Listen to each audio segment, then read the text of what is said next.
Mesdames, Mesdemoiselles, Messieurs, il se fait tard et pourtant j'aurais voulu vous parler, vous entretenir ce soir assez longtemps pour pouvoir vous communiquer un certain nombre d'informations qui me paraissent essentielles. Hélas, je serais bien obligé de me résumer. Mais j'essaierai autant que faire se peut de vous communiquer quand même l'essentiel du thème de ma conférence. Aujourd'hui, en effet, nous devons parler de l'apport de l'Afrique à la civilisation universelle. De quoi s'agit-il? L'Afrique passe pour être un continent fruste qui n'a presque rien apporté à la civilisation. On parle souvent du rendez-vous du donner et du recevoir, en supposant que d'ici là, l'Afrique aura fait ses preuves et que peut-être dans la phase ultime du développement de la civilisation universelle, l'Afrique apportera quelque chose à l'humanité. C'est vraiment renverser le courant de l'évolution et raconter l'histoire à rebours que de concevoir le développement historique de cette façon. Parce que c'est bien le continent africain qui fut à l'origine de tout le développement de la civilisation. Je voudrais seulement saisir 3 grandes étapes de cette évolution et m'entretenir avec vous là-dessus. Au tout début donc, maintenant cette question ne se discute plus âprement, mais il y a une trentaine d'années, pour être sérieux, il ne fallait pas considérer que l'Afrique puisse être réellement le berceau de l'humanité. C'était une idée qui paraissait extrêmement saugrenue, et il fallait même faire preuve d'un grand courage intellectuel pour avancer une telle pensée. Depuis, la recherche s'est développée et vous en connaissez les résultats. Nous savons aujourd'hui que l'Afrique est bien le berceau de l'humanité. Mais vous me direz tout de suite que le berceau de l'humanité, on a dit que c'est un berceau à roulettes et qu'il passe d'un continent à l'autre. En fait, ceci est inexact. Ce berceau, on l'a placé au début en Asie pour des raisons bien connues, relevant de la tradition biblique et aussi des apparences. C'est en Asie que se trouvent les 3 races. On a en Asie des noirs, des blancs et des jaunes, et la tradition biblique aussi plaçait le berceau de l'humanité sur ce continent. De la sorte, les premiers archéologues, tels Sir Bernard Boulay, ont essayé de vérifier la véracité biblique.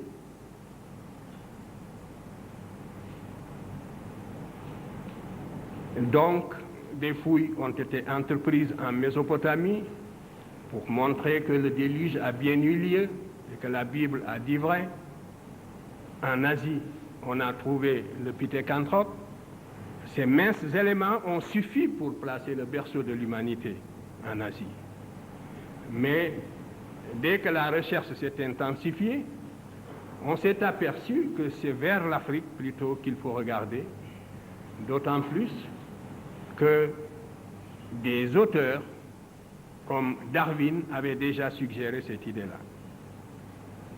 Maintenant, les fossiles et les vestiges trouvés en Afrique ne laissent plus aucun doute sur le fait que l'Afrique est le berceau de l'humanité.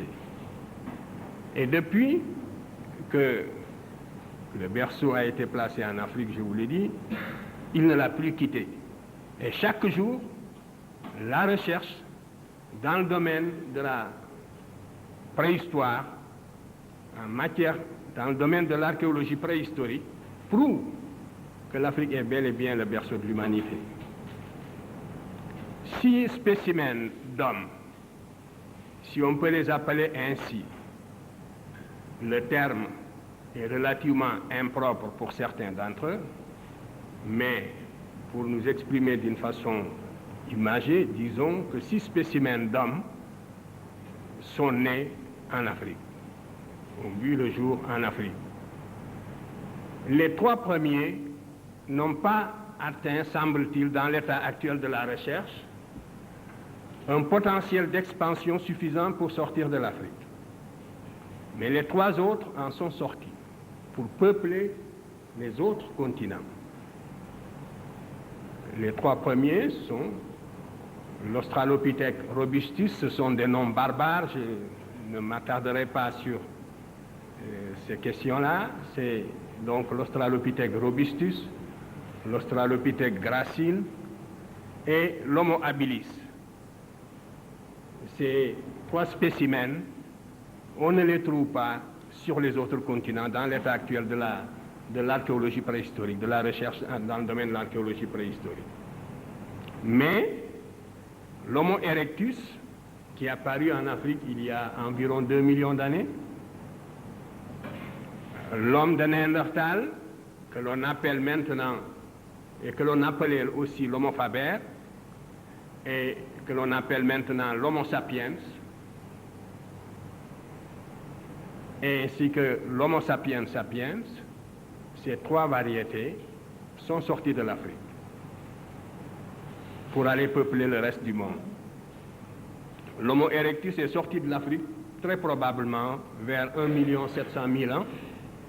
Il y avait 2 voies de sortie pour cette humanité, soit par l'isthme de Suez, soit aussi par le détroit de Gibraltar.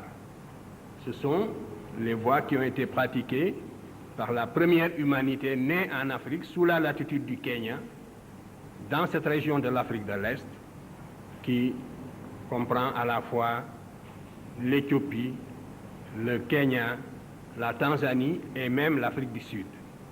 Donc, cette humanité qui est née dans cette région est sortie de l'Afrique par l'isthme de Suez et par le détroit de Gibraltar.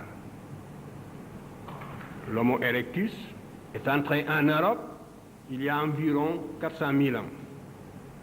Il a été suivi par l'homme de Néandertal, très probablement vers 100 000 ans ou 150 000 ans.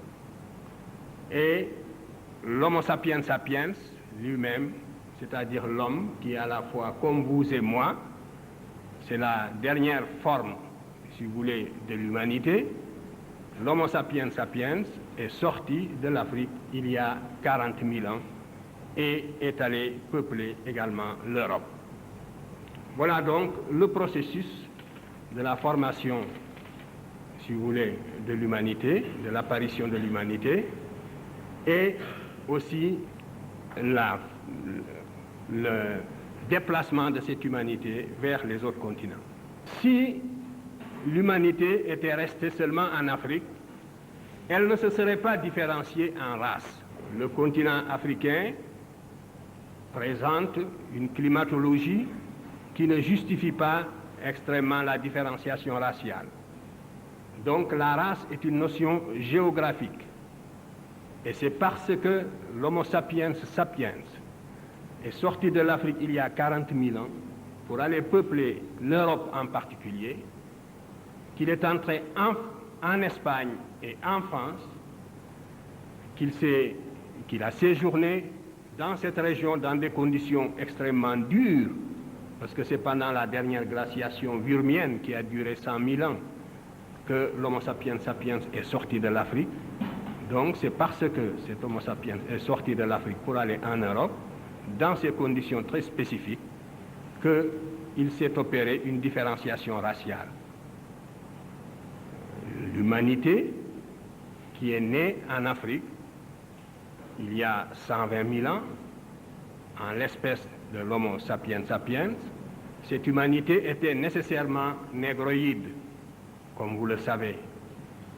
Vous savez bien que les organismes supérieurs nés sous la latitude du Kenya, pour survivre dans les conditions de la préhistoire, devaient être nécessairement pigmentés. L'organisme devait être nécessairement protégé du flux des rayons ultraviolets sous la latitude du Kenya pour pouvoir survivre. Donc, l'écran de mélanine est fonctionnel. C'est un bouclier qui protège l'organisme des rayons ultraviolets pour lui permettre de survivre. Et c'est la raison pour laquelle cette humanité qui est née par hasard en Afrique était nécessairement négroïde. En émigrant dans les conditions de la préhistoire pour aller en Europe, elle s'est adaptée à d'autres conditions diamétralement opposées aux conditions de vie de l'Afrique. Et c'est pour ça que progressivement, elle a blanchi pour devenir leucoderme. Ce laps de temps est évalué à peu près à 20 000 ans si nous considérons la date, l'époque de l'entrée de l'homme de Grimaldi, c'est-à-dire du premier Africain en Europe. L'homme de Grimaldi, ainsi qu'on l'appelle, est entré en Europe il y a 40 000 ans. Il est resté sur place, il a évolué sur place jusqu'à moins 20 000 ans, pour qu'apparaisse pour la première fois sur la planète la morphologie du leucoderme et par conséquent le type humain qu'on appelle la race de Cro-Magnon.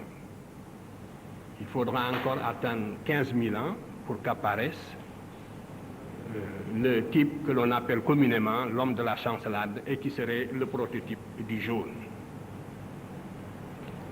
Pendant le Paléolithique supérieur, donc, voilà les trois races qui vont exister dans les conditions de la glaciation burmienne. Et la toute première, qui est la race noire, s'est étendue de l'Europe de l'Ouest jusqu'au lac Baïkal, à travers la Crimée, le bassin du Don, toute la région de l'Europe actuelle. Partout, on trouvait, il y a 32 000 ans, on ne trouvait qu'une seule humanité homogène, qui était cette humanité négroïde, qui, en s'expatriant, se différenciait aussi. C'est la même humanité aussi qui a fini, vers moins 15 000 ans, qui a traversé le détroit de Bering pour aller peupler également les trois Amériques.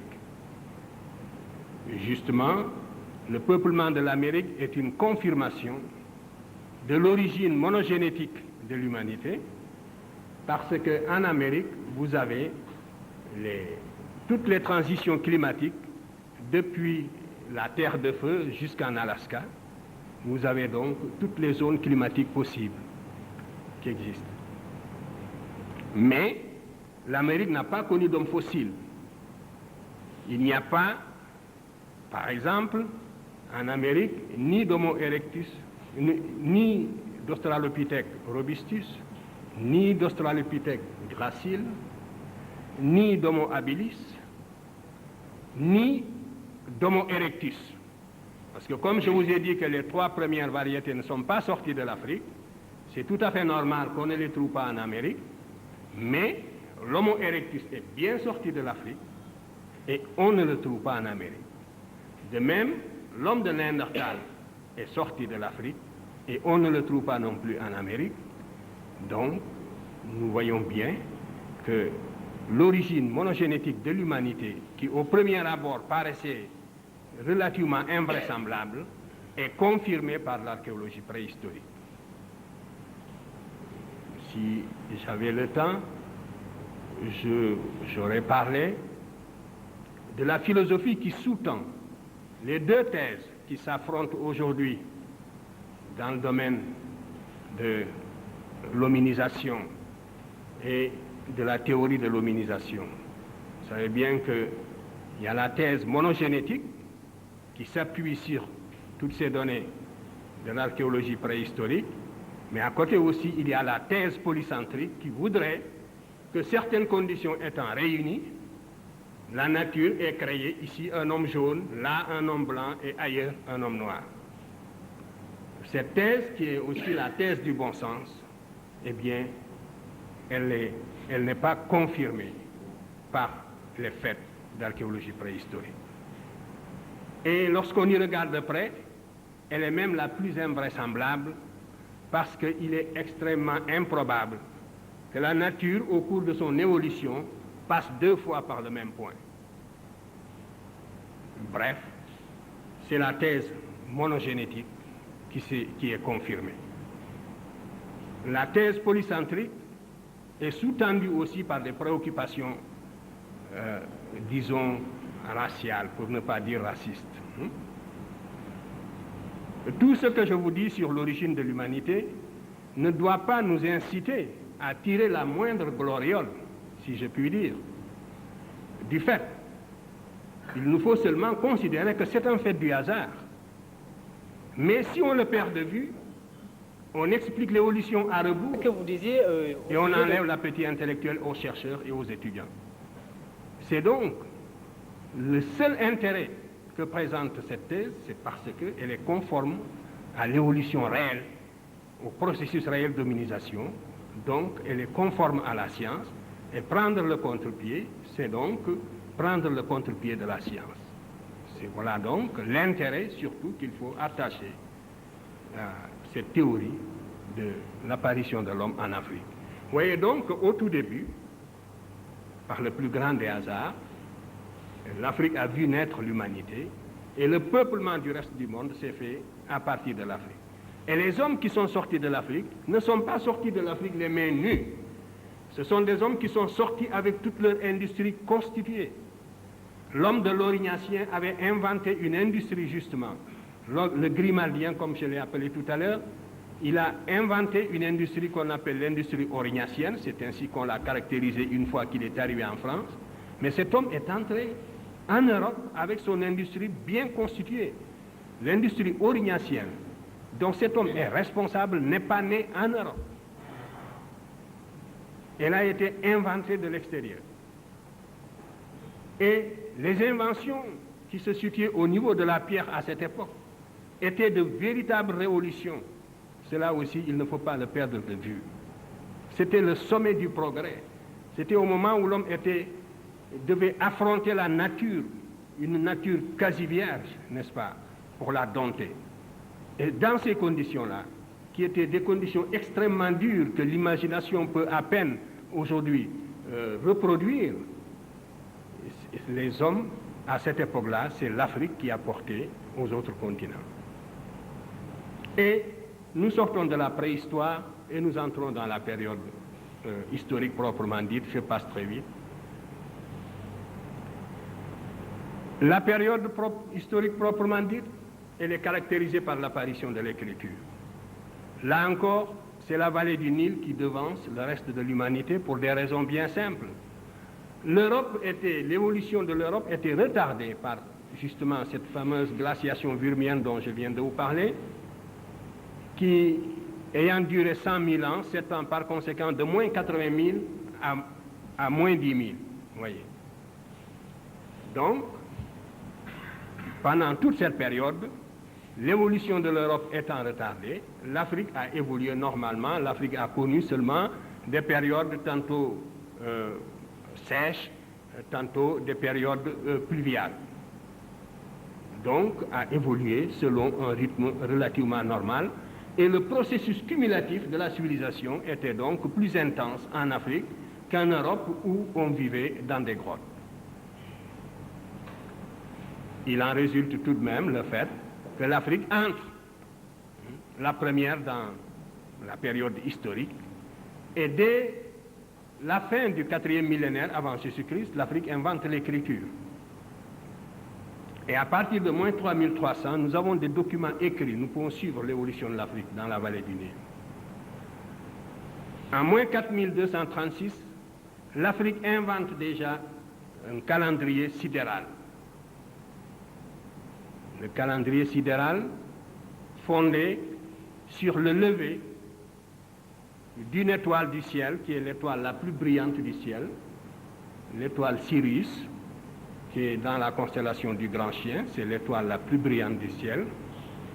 Les Égyptiens, en moins 4236, avaient déjà remarqué que cette étoile se lève en même temps que le Soleil, pratiquement, sous la latitude de Memphis, tous les 1460 ans.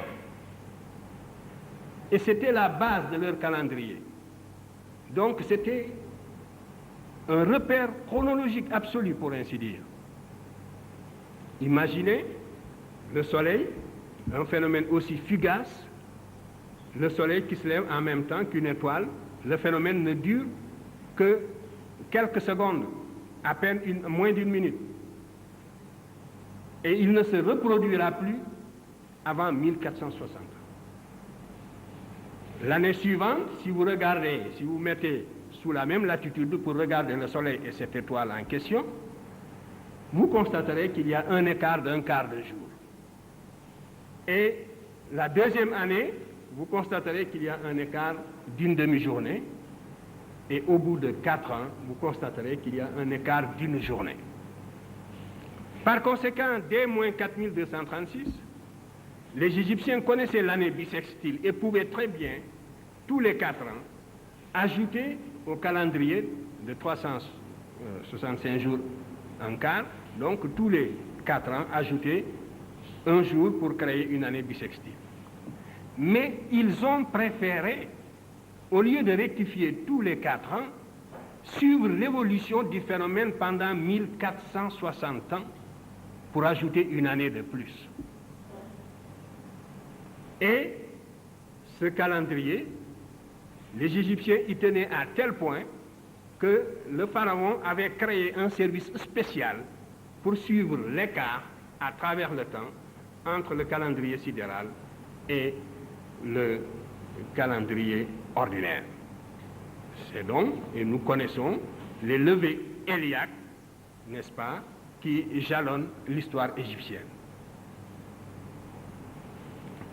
Donc, ceci pour montrer que l'Égypte est entrée dans la période historique avec des connaissances astronomiques précises. Et sur ce point, l'unanimité est presque faite pour tous les spécialistes. On sait que l'Égyptien connaissait une méthode de détermination des phases de la Lune qui n'avait rien à voir avec les méthodes qui seront inventées ultérieurement. Et tandis que l'Égyptien avait ainsi maîtrisé dès la plus ancienne époque les mouvements du ciel, en Mésopotamie, les observations étaient extrêmement nombreuses, mais la Mésopotamie n'a jamais réussi, quoi qu'on ait dit sur l'astronomie mésopotamienne. Il aurait été plus correct de parler de l'astrologie mésopotamienne. Bien que des observations nombreuses aient été faites et des observations pertinentes, la Mésopotamie n'a jamais pu avoir un calendrier régulier ou digne de ce nom. Vous savez qu'en Mésopotamie, il y a eu les éphémérides et que presque jusqu'à la fin de l'histoire mésopotamienne, le roi ajoutait, quand l'année, n'est-ce pas, quand l'écart était très grand, de temps en temps, on ajoutait un 13e ou un 14e mois. Et on a été obligé, vers la basse époque, d'inventer les éphémérides pour essayer de voir les périodes de levée, les dates de levée, par exemple, d'apparition de la Lune. Dans le domaine proprement scientifique, c'est également déjà sous l'Ancien Empire, en tout cas sous Djoser, en 2778 déjà, tous les éléments technologiques de la civilisation égyptienne étaient en place. Qu'il s'agisse de la médecine, qu'il s'agisse de la mathématique, la géométrie, comme l'algèbre ou la trigonométrie, qu'il s'agisse de la mécanique ou de l'architecture, tous les éléments technologiques de la civilisation égyptienne étaient déjà en place sous la 3e dynastie. Je vous montrerai tout à l'heure le pharaon de cette époque, qui a justement un type africain affirmé, et c'est sous ce pharaon que vivait le grand savant polyvalent que les Grecs avaient divinisé et qui s'appelle Imhotep. Et on pense que Imhotep était à l'origine de la plupart des inventions du temps de Djoser. C'est de cette époque également que date la pierre de taille, l'architecture en pierre de taille. Concernant les mathématiques égyptiennes, il faut dire que la géométrie égyptienne était une géométrie rigoureuse, aussi par opposition à la géométrie mésopotamienne. Nous avons un papyrus qui est très connu, qui est le papyrus Rind, où le scribe a recopié des textes plus anciens remontant justement à l'Ancien Empire, comme il l'a dit lui-même. Nous avons également le papyrus de Moscou, où il y a des exercices mathématiques d'un très haut niveau qui donnent une idée précisément des connaissances mathématiques que les Égyptiens avaient assimilées et qu'ils vont ensuite transmettre aux Grecs, lesquels Grecs seront Pythagore, d'abord Thalès de Milet, Pythagore, Platon lui-même, Eudoxe et bien d'autres. Et surtout Archimède aussi. Nous verrons tout à l'heure les problèmes qui sont traités dans le papyrus Rind. Donc je ne vous en parlerai pas deux fois, mais si nous prenons le papyrus de Moscou, il y a deux types de problèmes qui sont traités et qui donnent une idée du niveau d'abstraction mathématique atteint par l'Égyptien, parce qu'on a l'habitude de dire que la mathématique égyptienne était une mathématique empirique et que seule la Grèce a fait la théorie, a fait de la théorie. C'est absolument inexact et vous ne trouverez jamais une telle affirmation sous la plume précisément d'un savant grec d'époque, encore moins sous la plume de ces savants-là même qui étaient allés s'initier en Égypte. Vous ne le trouverez pas chez Pythagore, puisque nous n'avons pas une seule ligne de Pythagore, rien du tout. Vous ne le trouverez pas chez Thalès. Thalès n'a pas écrit une seule ligne sur les mathématiques. On lui a attribué un théorème très discutable, nous le verrons tout à l'heure. Thalès a écrit tout au plus une lettre discutable à Phérécyde, et dans laquelle il disait à Phérécyde, si toutefois cette lettre est authentique, qu'il n'aimait pas écrire, et que donc il préférait voyager. Voilà tout ce que nous avons de Thalès. Sinon, nous avons la biographie donnée par Diogène Laërce, où on lui attribue l'année de 365 jours inventée par les Égyptiens à la proto-histoire. Vous voyez. Donc, la mathématique égyptienne, dans le papyrus de Moscou, révèle deux problèmes. Le problème contient deux problèmes, parmi d'autres. Un problème sur le tronc, le volume, le calcul du volume du tronc de pyramide. Pour calculer le volume du tronc de pyramide, vous savez que c'est égal à 1 tiers de H, facteur de A2 plus AB plus B2, A et B étant, si vous voulez, les côtés des carrés du sommet et de la base. Donc, vous avez là une expression analytique à laquelle il est impossible, n'est-ce pas, d'accéder par pur empirisme. Il n'est pas possible d'atteindre une telle expression analytique par des considérations empiriques. La preuve, la géométrie mésopotamienne, qui est une géométrie inexacte et qui est une géométrie empirique, a donné du volume du tronc de pyramide une formule qui n'est pas approximative mais qui est grossièrement fausse. Par exemple, la mathématique mésopotamienne donne le volume V égale H sur 2 et non pas sur 3, facteur de A2 plus B2 et le terme AB est oublié. Donc c'est une formule qui est tout simplement inexacte. Et voilà l'exemple d'une mathématique empirique. Et il en est de même, le même papyrus contient le problème, donc un autre problème, qui est l'exercice numéro 10, qui porte sur le volume de la sphère. Ceux d'entre vous qui se sont intéressés aux mathématiques, les mathématiciens qui sont dans la salle, savent combien il est difficile d'étudier les surfaces courbes, et ils savent surtout qu'on ne peut pas donner la formule rigoureuse de la surface de la sphère, comme les Égyptiens l'ont fait dans l'exercice numéro 10 du papyrus de Moscou, C'est-à-dire donc 4πr2, qui est la formule moderne, de même que la formule que je vous ai donnée tout à l'heure pour le tronc du volume de pyramide correspond à la formule moderne. Eh bien, vous savez bien qu'une telle formule, on ne peut pas y accéder justement par des voies empiriques. Rien que ces deux exemples montrent donc le côté hautement théorique de la mathématique égyptienne. Et n'oubliez pas justement ce que contient l'épitaphe d'Archimède, qui passe pour être le plus grand mathématicien grec de l'Antiquité. Archimède, parmi toutes les découvertes qu'il avait faites, considérait précisément que la plus belle de toutes, c'était la surface de la sphère, avec le cylindre exscrit. Et c'est la raison pour laquelle il avait choisi cette figure comme épitaphe. Et quand Cicéron a trouvé son tombeau, sa tombe en Sicile, en Syracuse, eh bien, il a été guidé par cette figure qu'on a retrouvée, précisément, sur la dalle. Et c'est comme ça qu'on a identifié le tombeau d'Archimède. Eh bien, cette figure, les Égyptiens l'avaient tracée tout simplement 2000 ans avant la naissance d'Archimède. Et c'est ce que prouve aujourd'hui la recherche historique sur la base strictement des documents dont l'humanité dispose.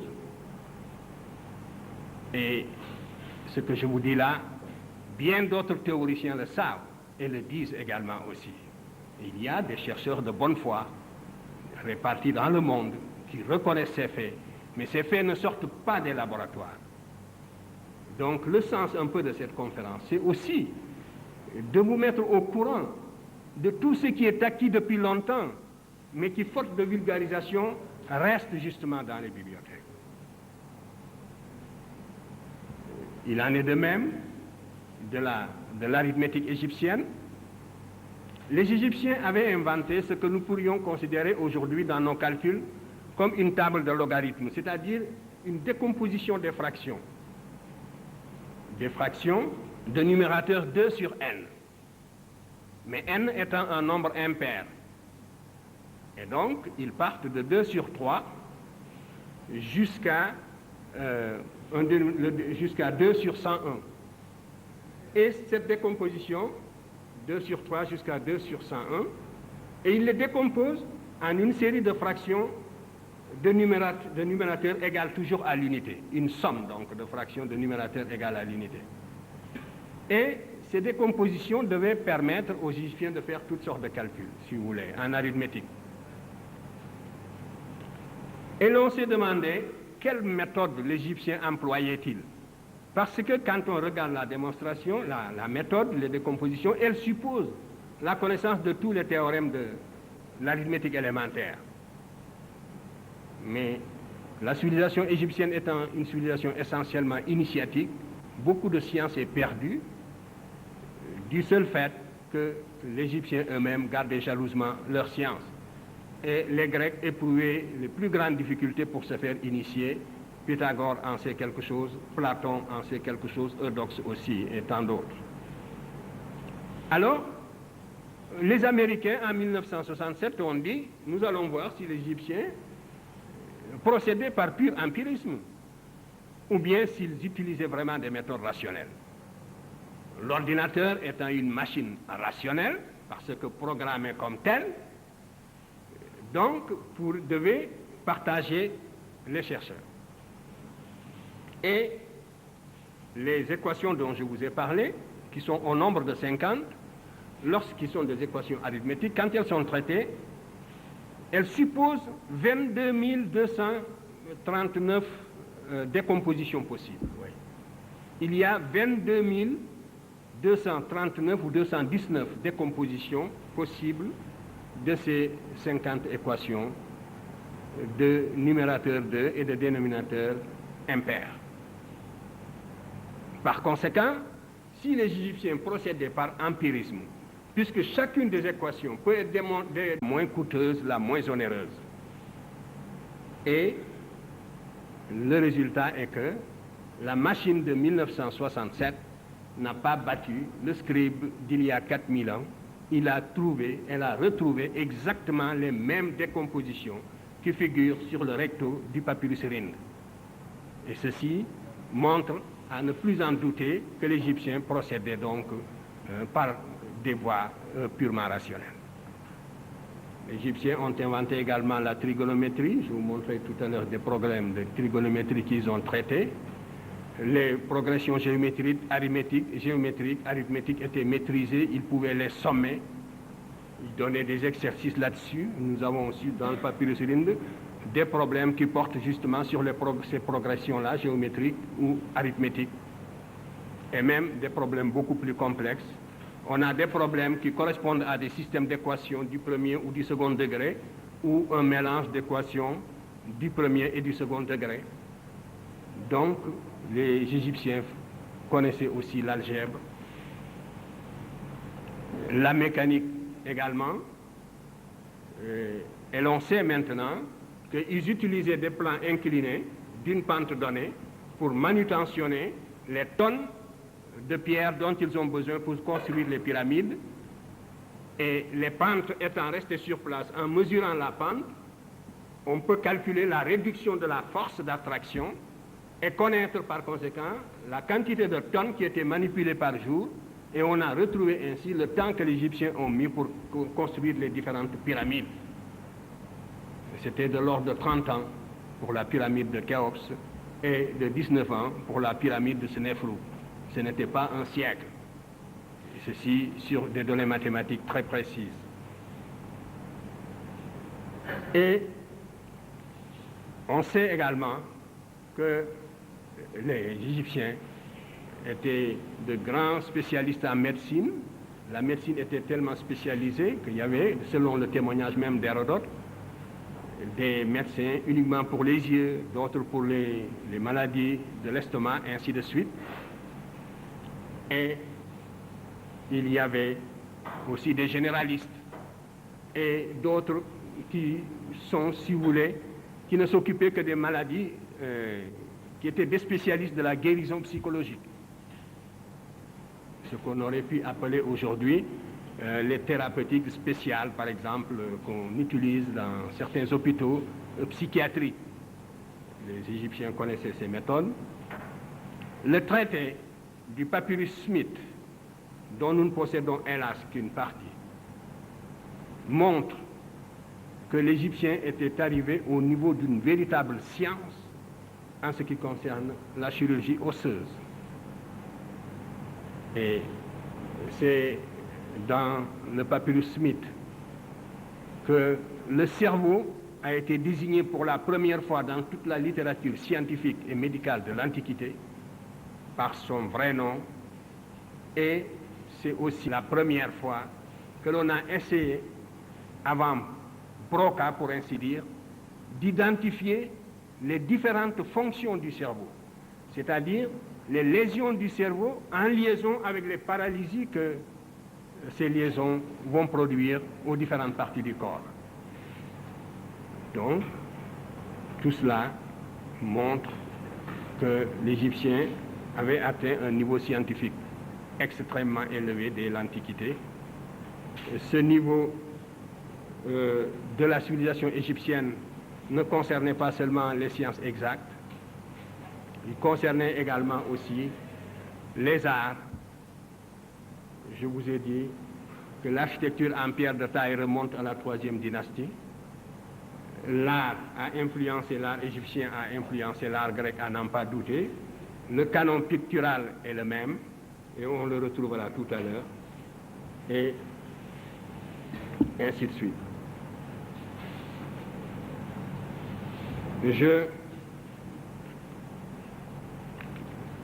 Je voudrais juste donc illustrer très rapidement ce développement par quelques clichés que l'on va projeter avant d'arriver donc à la 3e phase. Donc, la 2e phase au cours de laquelle la civilisation égyptienne a transmis les valeurs de la civilisation à la Grèce correspond à la phase pendant laquelle l'Afrique, de nouveau, a transmis les valeurs de sa civilisation à la Méditerranée septentrionale.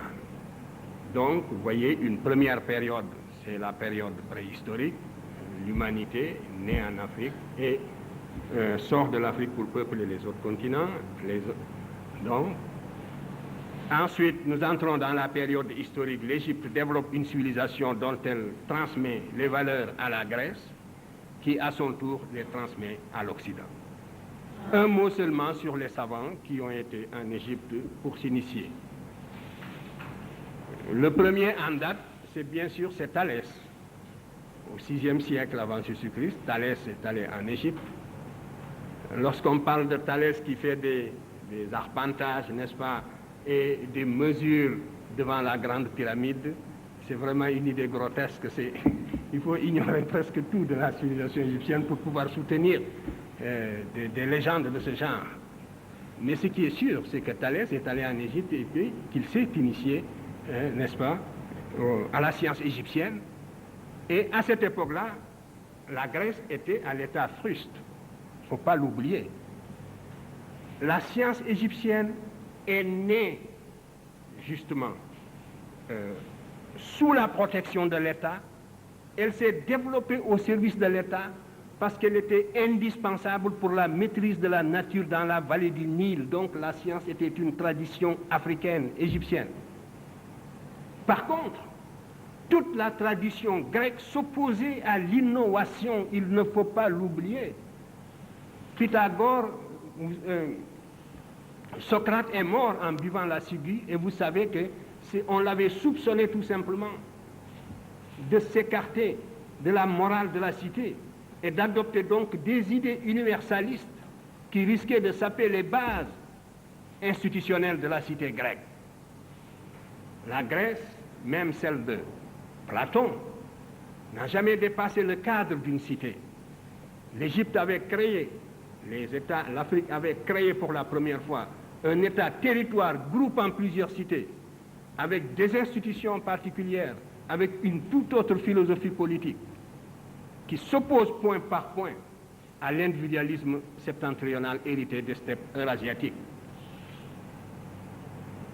Donc, c'est Thalès qui va d'abord en Égypte, qui s'instruit de la mathématique égyptienne et qui a introduit la géométrie en Grèce.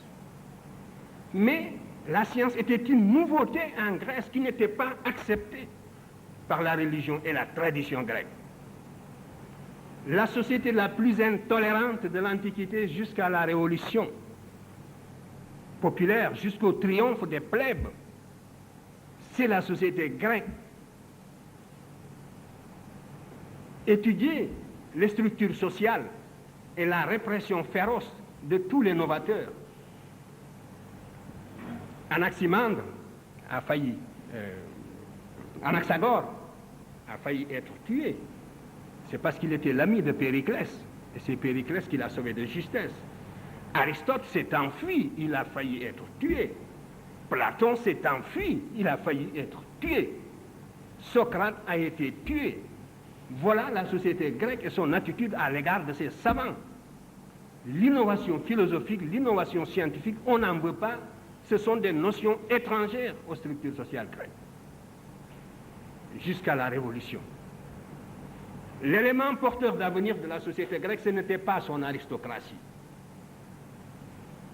C'était la plèbe, les sans-feu ni lieu, qui n'avaient aucun droit, qui vivaient à l'extérieur des cités, qui par conséquent devaient conquérir le droit de cité par la force, qui, tout le potentiel laïque et rationnel de la société grecque se trouvait chez la plèbe. Et c'est avec la montée des plèbes que la société grecque s'est laïcisée dans les conditions que l'on sait et sur lesquelles je ne peux pas m'étendre, mais tout ceci pour dire donc